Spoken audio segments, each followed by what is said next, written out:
And welcome to this edition of the Native News Update on this Monday, January 21st. It's Martin Luther King Day, and I'm the host for today's program, Paul DeMain. Many of the stories we read here can also be found at our website, IndianCountryTV.com, and here are some of the news stories for the day from the Associated Press and other Native news sources.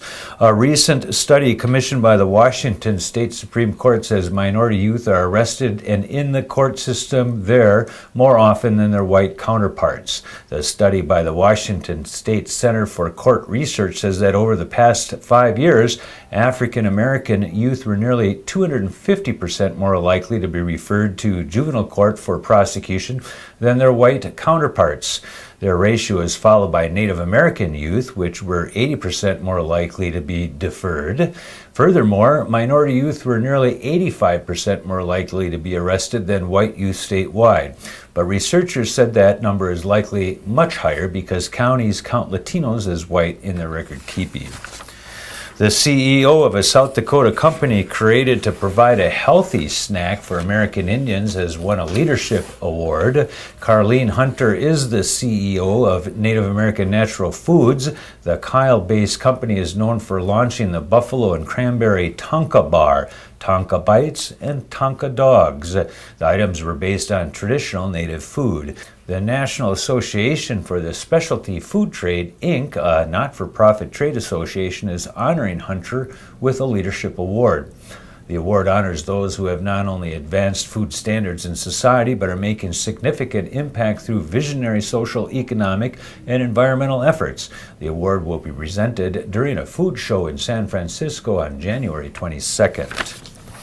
The Alaska Supreme Court has ruled against a Alaska Native regional corporation that believes it should be compensated for the state's removal of gravel from a Denali Highway site. Atna Inc., based in Glen Allen, requested that the State Department of Transportation stop using the site and crossing corporation land. The case centered on a 51-year-old decision by the Federal Bureau of Land Management to grant a right-of-way for a road building material site along the Denali Highway with no rental fee and no expiration date. The Fairbanks Daily News Miner reports the corporation appealed to the High Court after losing a lower court decision. A remote Alaska Native village tightly conserving its dwindling water resources has devised an emergency situation that residents hope will boost their supply until summer.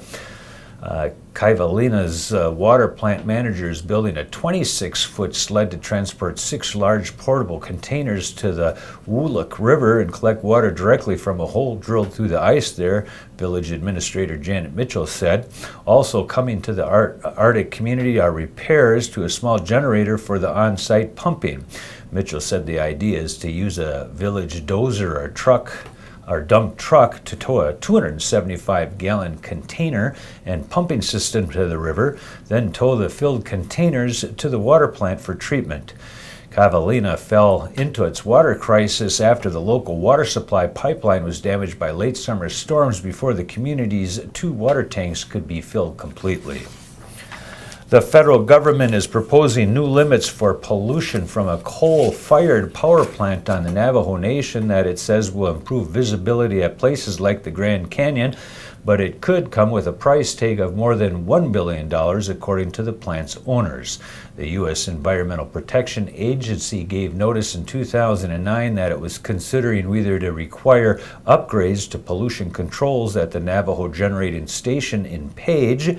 The proposal unveiled January 18th would reduce haze-causing nitrogen oxide emissions at the 2,250 megawatt plant by 84%, or about 28,500 tons a year.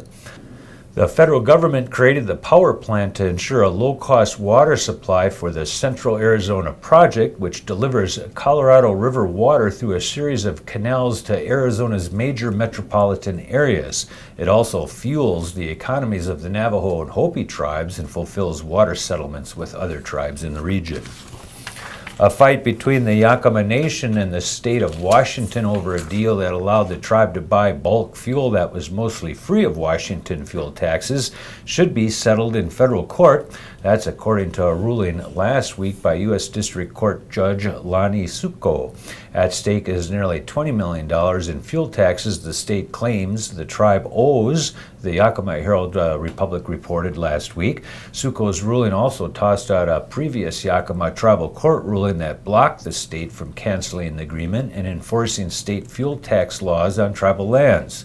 Succo decided the matter properly belongs in federal court because that is where a 1994 consent decree creating the agreement was established.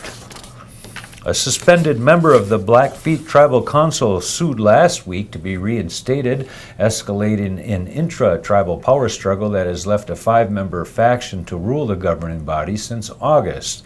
Cheryl Little Dog is one of 5 council members who has been suspended over the past year due to the infighting. One has been replaced, leaving 5 people to run the 9-member council after Chairman Willie Sharp declared an emergency on the reservation. Little Dog's attorney, Roberta Cross-Guns, said the 5 remaining council members have misused the emergency designation to run the council without a full body. The majority faction, headed by Chairman Willie Sharp Jr., has ruled since suspending Little Dog. Jay Wells and William Oldchief amid an outcry last summer to reinstate 2 council members, including one who was indicted earlier this month on allegations he held an illegal big game hunt on the reservation. Plans by Republicans to pass a new mining bill that would allow a huge open-pit iron ore operation in northern Wisconsin will be heard on Wednesday, January 23rd in the state capital of Madison from 9 a.m. to 9 p.m. The bill that would significantly alter the current mining and environmental laws of Wisconsin has been challenged and opposed by Wisconsin's 11 tribes, and in particular the Bad River Band of Lake Superior Chippewa, who live downstream and over the underground aquifer that delivers water to Lake Superior through the Bad River-Kakagan sloughs. The Bad River Band of Ojibwe have been gearing up for several months in preparation for fighting in the courts as the bill put on a 90-day fast track for passage by the controlling party. The Republicans expect a new permissive mining bill by March of this year.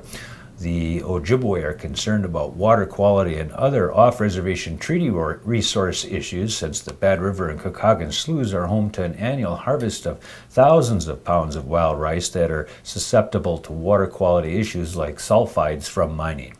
And that's going to be another roundup of news from Indian Country on this edition of the Native News Update. We want to thank you for joining with us and come back again soon.